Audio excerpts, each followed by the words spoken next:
দুর্গাপূজায় ধারাবাহিক গল্প মণ্ডপে আজ 11তম পর্ব। আজ সপ্তমী। সঞ্জীবের বাড়িতে আমি যাব তুমি জানতে, তবে তুমি আমার সাথে এলে না কেন? তাছাড়া কতগুলো মিথ্যা কথা বলার কি প্রয়োজন ছিল? প্রয়োজন ছিল দাদা, আপনি বুঝবেন না। আমার কোনো কিছু বোঝার দরকার নেই। তুমি যদি পারো তবে সত্যি বলো দাদা। আর একদিন অপেক্ষা করে যান, কাল সব পরিষ্কার হয়ে যাবে। তার আগে আপনাকে আমার সাথে আরেক জায়গায় যেতে হবে, যেখানে আপনি সঞ্জীবকে তো পাবেন না, কিন্তু থাক, আপনি আগে চলুন।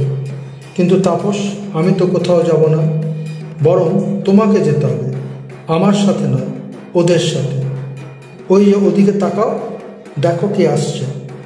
দাদা, শেষে আপনি আমায় ভুল বুঝলেন? ভুল বুঝিনি, তবে তোমার বিপদ, তাই তোমাকে সুরক্ষা দেওয়ার জন্য ওদের ডেকেছি।